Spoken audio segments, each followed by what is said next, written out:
बहुत समय पहले एक छोटे से गांव में आरव नाम का एक 15 साल का लड़का रहता था। आरव बहुत जिज्ञासु और साहसी था। उसे हमेशा नई नई जगहों की खोज करना पसंद था। एक दिन वह गांव के पास वाले गहरे जंगल में गया। जंगल बहुत रहस्यमयी था। पेड़ों से छनकर आती धूप, पंछियों की आवाजें और बीच बीच में अजीब सी सरसराहट। आरव चलते चलते एक पुराने टूटे हुए खंडहर तक पहुंचा। वहां उसे मिट्टी और काई से ढका हुआ एक पुराना पीतल का चिराग मिला।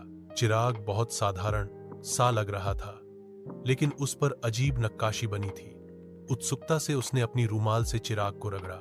अचानक जोर की धुआं निकलने लगी और देखते ही देखते एक विशालकाय जिन्न उसके सामने प्रकट हो गया। जिन्न ने गूंजती आवाज में कहा, मैं इस चिराग का रक्षक हूं। जिसने भी मुझे आजाद किया, मैं उसकी 3 इच्छाएं पूरी करूंगा। आरव पहले तो डर गया, लेकिन फिर मुस्कुराते हुए बोला, अगर सच में तुम मेरी इच्छाएं पूरी कर सकते हो, तो मेरी पहली इच्छा है, मेरे गांव में कभी कोई भूखा न रहे। तुरंत ही जिन्न ने अपनी हथेली घुमाई और गांव में अन्न और फल फूल से भरे भंडार प्रकट हो गए। दूसरी इच्छा में आरव ने कहा, मेरे मां पिता हमेशा स्वस्थ और खुश रहें।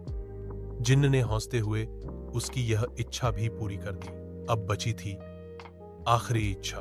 आरव कुछ देर सोचता रहा। वह चाह सकता था कि वह राजा बन जाए, अथाह सोना पाले या दुनिया घूम आए, लेकिन उसने तीसरी इच्छा में कहा, मुझे ऐसा दिल और दिमाग दो जो हमेशा सही रास्ता चुन सके। जिन्न ने आश्चर्य से उसकी ओर देखा और बोला, बेटे, तू सच में महान इंसान बनेगा। तेरी तीसरी इच्छा तुझे जीवन भर का मार्गदर्शन देगी। इतना कहकर जिन्न मुस्कुराया और धुएं में बदलकर फिर से चिराग में